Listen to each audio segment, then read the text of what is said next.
Muri yeZimbabwe tinokuchingamidzai zvekare kune chimwe chirongwa pano paZim Facebook Secrets and Confessions. Tadzoka zvekare nemamwe mamessages. Regedzai tibva tapinda mumamessages edu atadzoka takakubatirai.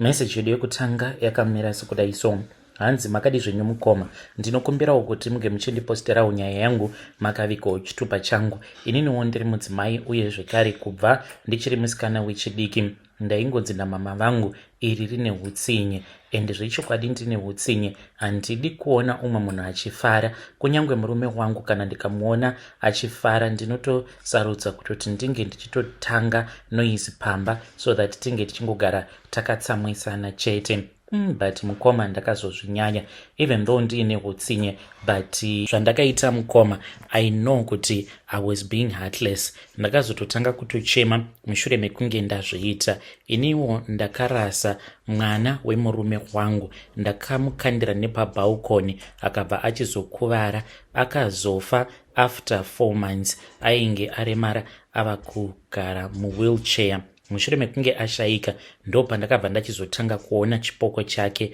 Ndanetswa nechipoko chemwana uyu chinogara chichingonditeverera. Zita rangu muchanditi Maitari. Ndiri mudzimai ndakaroorwa, uye zvekare ndakaroorwa nemurume uyo ainge ambori boss wangu. Ndainge ndagara ndiine mwana wangu 1 kubva kumarriage yangu yekutanga. Vamwene vangu ndo vakatouya vakatoita zvokutotora mwana wavo by force, because kunyange ainge achizviziva hake kuti ndava kudanana nabosi vangu, but chekuita painge pasina, sezvo ainge ari munhu wandaipota ndichibikira tii ndichishandisa weti yangu sezvandainge ndakadzidziswa nevamwe gogo avo vandakatanga kuwirirana navo vaiita zvokutengesa mishonga pambare apo. Amai vacho vaifamba nekusaidi vachiudzwa kuti mwana wavo ainge achihurirwa nemukadzi. Vakazotobhilivha mushure mekunge one day vauya kumba ndisingazvizivi kuti vainge vabva kumusha. Saka vakazotondiona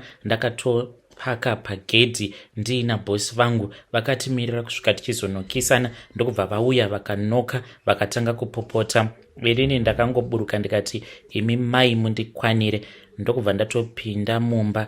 Vakauya vakabva vatanga kurongedza hembe dzemwana wavo, iye achichema achiti, mama ndisiyei, mukadzi wangu ndinomuda. Vakaita zvekudhonzana nemwana wavo vachibuda gate. Ndikati, fuck off imbwa dzevanhu, ibvai pamba pangu. So ndakazongoramba ndichingoenderera mberi ndichidanana nabosi vangu kudzamara ndazotanga kugara nabosi vangu. Saka bosi vanguwo he was going through a divorce nemudzimai wavo. Saka paakazozviziva kuti ndainge ndava kugara nemurume wake, mukadzi uyu akazoita zviya zvechifinhu, akangouya mwana uyu akauya naye kubasa, akabva atongoramwa mwana wake, akabva ati, handiti mati munoda murume wangu mainini, saka kubva chitorai zvose nemwana wacho. Saka ndakabva ndachizongogamuchira mwana uya.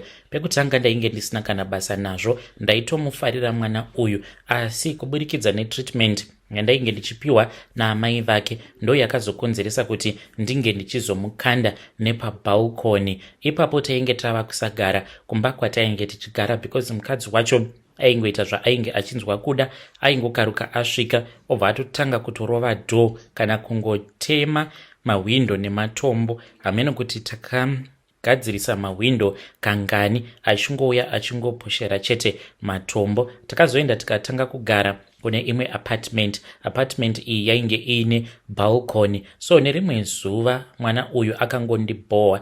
Ainge achitambisa microwave. Ainakidzwa nekuti kana akaseta timer microwave yobva yati ting. Ndikamuudza ndikati, tapiwa, not his real name, siyana nazvo zvauri kuita, mami is busy, pane kabasa kandainge ndichiita pakombiyuta yangu. But akaramba achingoita noise, achingoseka, uye zvekare ainge ari mwana uya ainge ari very hyperactive. At that time maid ainge ari busy achiaina zvake. Kunyange mwana uyu paakakuvara mukoma, maid haana kutombozviziva kuti ndo zvakaitika. Ndakangosimuka nehasha ndikati, Tapiwa uri kuitei? Ndakuudza kangani? Apa ndainge ndakamutswinya nzeve nepegs sezvandaigara ndichingoita, ndikamudhonza ndikaenda naye kubedroom kwangu. Saka ndainge ndichida kuti iye ange achigara zvake pasi. Ndainge ndatotora zvimablocks, but hey, dhimoni rainge randigara ipapo mukoma. Instead yekuti ndige ndichimusiya achitamba nemablocks, ndakangomutarisa ndikatanga kufunga mashoko ose awo aipota achitaurwa naamai vacho. Ndakangobatwa nerimwe zimweya rakaipa, ndakamungomunhonga mwana uyu ndokubva ndaenda naye pabalkoni. Ndainge ndichiti ndikuda kumuvhundutsira mwana, ndokubva atsvedza, ndokubva anodonhera pasi. Mukoma akavhunika makumbo akapinda mukati. Ndakamhanya, handina kana kukwanisa kuridza mhere because neutsinye hwangu ndainge ndatokalculata mamove angu ose. Mwana ndakamunhonga ndikaenda ndikanomusiya mugaraji, ndikabva ndafonera mumwe murume uyo wandainge ndichidanana naye, ainge ari muCID. Ndikamuudza zvose zvainge zvaiitika. Akabva anditi, do not even worry, ndiri kuuya ikoko. Vakatouya vatori mapurisa vari 3, vakangoya nekungosunga maid. Iye akatoshamisika kuti kochii chiri kuitika, because ainge atori busy achitorongedza hembe dzangu muwardrobe mangu. Haana kana kutombozviziva kuti ndo zvainge zvaiitika. Vakabva vamusunga vakatanga kumurova vachimuvhundutsira. Saka vakanyora statement, but rainge riri statement ravaimuudzira zvekutaura. Vakamuudza kuti ange achiti ainge agarwa nemweya wakaipa, ndokubva achizongotora mwana akaenda akanomukandira nepabalkoni nekuti ainge abatwa nemweya wakashata. Kwava kutomusunga paya. At the same time ndakafonera murume wangu ndichichema. Mapurisa awa havana kuenda, ambulance yakauya ikatora mwana. Murume wangu akauya akachema mukomanashi. By the time patakazosvika kuchipatara tichiudzwa kuti mwana ainge akuvara zvakaipisisa. There was no way that he was ever going to be able to walk ever again in his life. Ndokubva achizombozama kuitwa maoperation, but it was already too late. Maid akatozovharirwa akafirako kujeri. Hameno zvimwe kuda yainge iri depression. Hanzi dzimwe nguva aimbopota achida kuzvisungirira. Izvo zvose zvekunzi munhu aimbopota achida kuzvisungirira ndainge ndisina kana basa nazvo. Ndaitozviudza kutoti I had done my part and I had made sure kuti I was not arrested. Kana vari samai vemwana vakarwadziwa vakatora mwana wavo, mukomanashi mwana uyu akazofa akafira mumaoko avo. Ndikati ini pangu pose ndasakura ndazunza, zvava kwamuri. Ndakaedza kukuchengeteraiwo mwana wenyu, but ainge aine musikanzwa. Maid zvakazosvikawo pakumubata akatora mwana akamukanda nepabalkoni. So mwana uyu akati ashayika. Pandainge ndichida kuenda kurufu, ndakangonzwa voice rakangoti, kana ukangosvika parufu pangu ndikuda kukunyadzisa. Komanachi ndainge ndatogeza ndatopfeka, ndakaita mudumbu, ndikamhanya ndikaenda kutoilet. Kana murume akati, marwariro awo auri kuita haungamboende pazere vanhu, because voice iroro rakandivhundutsira zvekuti mudumbu mangu makabva matanga kumona. Ndakangonoti brr mutoileti long time. Murume wangu ndikamuudza kuti ndainge ndisingakwanise kuenda naye. Ndakaswera muswero wese wezuva ndichingomhanya chete, but ipapo ndoda kutotenda Mwari kuti mudumbu mangu makabvumira, otherwise ndaikwanisa kuzonozvinyadzisa parufu rwake mwana uyu, sezvaainge akataura kuti kana ukangosvika chete parufu rwangu ndikuda kuti unge uchizvifumura uri wega. So ndakaregedza kuenda kurufu rwake. Ndakazoti ndarara musi uyo waakavigwa mwana uyu. Ndainge ndaenda ndikanotora umwe munin'ina wangu because ndaitya kugara ndiri ndega. Iye ainge akarara mune spare bedroom, but ndakaona chipoko chake ainge ari muTV. Ndokubva ndabuda mubedroom. Munin'ina wangu handina kuda kumuzivisa kuti ndainge ndaona chipoko chemwana wemurume wangu. Ndakangoenda ndikangoti kubedroom ndiri kungofila lonely. Ndokubva tachizorara tose muspare bedroom. Kubva musi iwoyo kusvika pari nhasi ndinochiona chipoko chake mwana uyu. Anouya obva atanga kunetsana neni. Dzimwe nguva ndinokwanisa kumunzwa achitamba achiskrima ari mupassage. Dzimwe nguva ndinokwanisa kurara usiku hwose ndichimunzwa akamira pahwindo achiseka. Anenge achingoseka achitaura achinditi, Mavis mukatitambe, Mavis mukatitambe. Pandinomuka dzimwe nguva ndinoona kuti light randinenge ndarara ndakaridzima rinenge rabatidziwa. Murume wangu haatombozvizivi kuti izvi ndo zviri kuitika kwandiri. This is the punishment that I am going through on a daily basis. Vanhu vaMwari, ndiri kukumbirawo kuti munge muchindirangarirawo pose pamunonamata. Hongu ndinozviziva kuti ndiri munhu ane hutsinye, but ndiriwo munhu wenyama. Zvakaitika ndikakumbirawo Mwari wangu ruregerero, even though ndichiri nezvimwe zvitema zvandinoitirawo vamwe vanhu, but handichada kuramba ndichingoona chipoko chake mwana uyu. Sagogo avo vainge vachindibatsira vakazotogumisidzira vatondidya mari yangu mushure mekunge ndavaudza zvose zvainge zvichiitika. Vakati kwandiri vainge vachida mari inokwana iyo kuita $4,300. Ndakabva ndachizotengesa imwe motikari yandainge ndakatengerwa nemurume wangu. Ndakangotora mari yacho yose ndikanovapa gogo ivavo, but mushure mekunge ndavapa mari havana kana kuzombobudikira zvekare. Hameno kuti ndakaenda kuMbare how many times ndichivatsvaka. Vamwe ndo vainge vachiti kubva zvavakadzokera kwavo kwaChihota havana kuzombodzoka. Ndikatombopiwa mafone numbers, madirection, ndikasvikako kwacho kwaChihota ndikangosvika pamba pacho pari padongo. Zvechokwadi painge pari pamba pavo, but zvichitonzi vainge vakatotizawo muvillage imomo, vainge vari muRoyi vakauya kuHarare. Saka havana kumbodzokera kwavo ikoko kwaChihota. But mukoma ndichiuya panapa chandiri kungoda help kubva kwamuri, muri yeZimbabwe. Kana mukandibatsirawo ndingatenda zvikuru sei. When you post my story, please tell me. Ndichange ndichizotevererawo ndiri mucomment section. Vedare ndo message iyo yandakatumidzirwa ichibva kuna vanzvadzi vedu. The evil stepmother. Dai chikambokunetsa ichipoko ichocho, maenda mukanoreurura. First munofanira kuti munge muchireurura muchiudza murume wenyu zvose zvamakaita, then moenda kumhuri yemukadzi uyo wamakasungisa. Zvekare mobva machizoenda kuna amai vemwana iyeye mobva mareurura.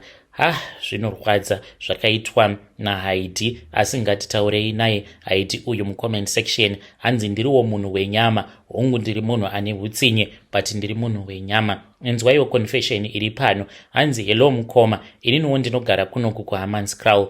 Kuri seiko naye mukoma? Titsvakireiwo kamabasa. Nhau idzi dzekutsvaka mabasa tichimashaya mabasa ndo dzazotikonzeresa kuti tinge tichizopindana nemasituation akadai so. Basa rangu randinoita inini, I was a boiler maker panainge ndichiri kuZimbabwe. Kuno kundava kuita zvewelding, ndinogadzira magedhi nezvimwewo zvakangosiyana-siyana. Panainge ndichimboshandira umwe murungu uyu, iye aindibhadhara kuburikidza necommission. Aitora zvandinenge ndagadzira obva achizoenda kunotengesera vamwe varungu magedhi nemamwe masteel structures. Saka murungu uyu mushure mekunge azoshayika, kambani yake yakabva yachizovhara. Ipapo ndo pandakatanga kutambudzika kusvika pari nhasi ndichiri kungotsvaka basa. Ndainge ndichimbogara kuJoburg, but now ndava kugara munzvimbo inonzi Hammanskraal. Saka pandakauya kunoku ndakamboedzawo kuenda kumasowe akasiyana-siyana ndichitsvakawo munhu anokwanisa kundibatsira. Ndaingoudzwa kuti pandiri pane mhepo yemunyama, ndikatomboendeswa kumapopoma ndikanogezeswa ndichinzi ndine munyama.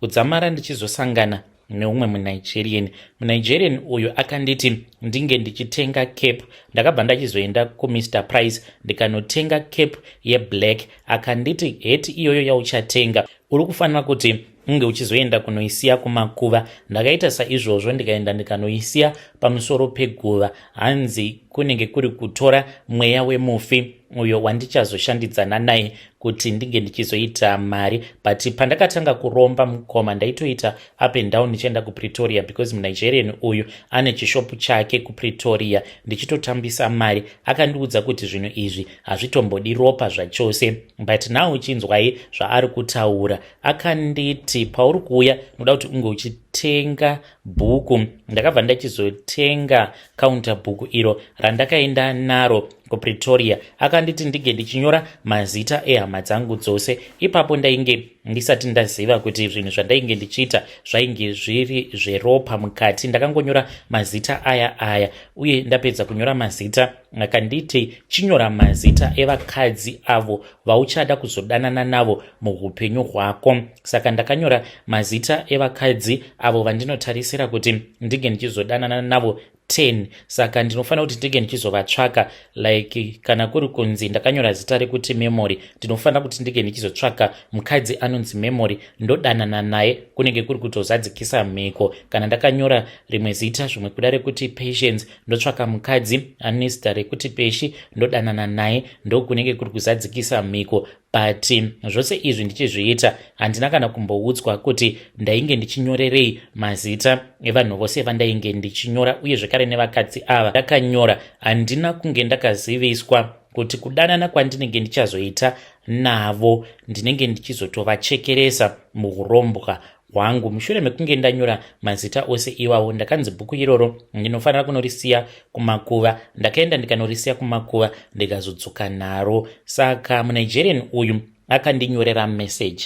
Mushure mekunge andinyorera message, ndakaenda kwaari ndikati message iyi oga inini handisi kuinzwisisa, muri kuzama kuti kudii? Akanditi hakuna mari inouya mahara. Ndikati kwenga wani makangonditi mweya wandinenge ndatora kubva kumakuva ndo uchaita kuti ndinge ndichiita mari. Akanditi hakuna mweya unotorwa kumakuva mahara, nekuti chinhu chose chinorarama pasi pano pezuva chinoraramiswa neropa. Saka munhu iyeye kana akafa, kuti tinge tichizomumutsa tichizotanga kumushandisa kuti ange achizokwanisa kukupa mari, anotofanira kutodzoswa munomu munyika yevapenyu kuburikidza neropa. Ndikati ropa racho ndichariwana kupi? Saka akatanga andinyepera akanditi uchashandisa huku, but heti iyi musi wauchatanga kuipfeka unofanira kuipfeka pari pakati pausiku, wakazvitarisa paglazi, wobva wachizobuda panze wakabata bhuku rako, wobva wataura zita uchiverenga zita rehama yako. Unongosarudza mushure mekunge wasarudza zita rehama yako yekutanga, obva wari raba nepeni yered, kurikanzura nepeni yered. Saka ndainge ndichida kuzviita zvinhu izvi, but mukomana chi ndakangonzwa hana yangu ichirova. Ndakati ndamuka pakati peusiku, ndakamufonera to my surprise. Akadavira foni yangu kudai yakangoringa ka1, akabva atonditi my brother from another mother, how are you? Ndo zvaanondiita. Akanditi are you ready for your sacrifice? Ndikati oga, tell me, why are you saying are you ready for a sacrifice? What do you mean? Akabva anditi kwenga wani ndakakuudza kuti hakuna hupfumi hunouya pasina ropa. Ndikati ropa rauri kutaura rimbori ropa rei? Akanditi ropa ka rehama yako iyo yawava kuda kuuraya. Ndakakandira foni kwakadaro uko mukoma, ndakanzwa rimwe dzungu. Akandifonera zvekare akanditi are you ready for your sacrifice? Ndikati kwete, I do not want to sacrifice anyone. Akabva anditi uchafa nenhamo. Zvechokwadi mukoma, nhamo yazonditamba tsvina. Heti iyi ndinayo, kana kuina someone anenge achida, I am willing to give it away. Zvekare nebhuku racho unonyora hako mazita ehama dzako nevakadzi kana kuti varume vaunenge uchida kuzodanana navo kana wazotanga kuita mari. Inini hangu ndazvitadza, ndine hana nete, handikwanise kuti ndinge ndichichekeresa hama dzangu. Iye akanditi kana wava ready call me, but make sure that you call me before the end of June. Saka deadline yangu ndakanzi musi wa 27 June. Saka ndauya pano ndichidawo advise kubva kwamuri mukoma nemhuri yeZimbabwe. Ndofa hangu here nenhamo, because deadline riri kusvika manje. Mukoma ndiri kuita kureketwa nayo nhamo zvekuti dzimwe nguva ndinoseva sadza nema-knickknacks. Kana muchimaziva aya ma-knickknacks, ndinonotenga kapaketi ke 1 rand pamakula, ndouya ndobva ndamabhoilisa, dzimwe nguva ndinongoita ekungofraya mumafuta. Handina kana mari. Kana vari salandlord vangu vakangogumisidzira vatongoti uyu Kilishiwana laka, zvichireva izvo kuti iyi inherera yangu, hakuna kwaanoenda, hana kana mari uyu. Kunyange yekubhadhara rent vakangonditi basa rako nderekupota uchisakura-sakura nekungoitawo zvimwe zvimabasa, kana kuti kana vaine kwavanenge vachida kundituma vanongondituma ndoendako. Unotenga magetsi nekuita zvimwe zvimabasa zvakangosiyana-siyana. Zvinhu zvakandiomera mukomanashi, ndikutodawo help kubva kumhuri yeZimbabwe. Vedare ndo message iyo yandakatumidzirwa ichibva kuna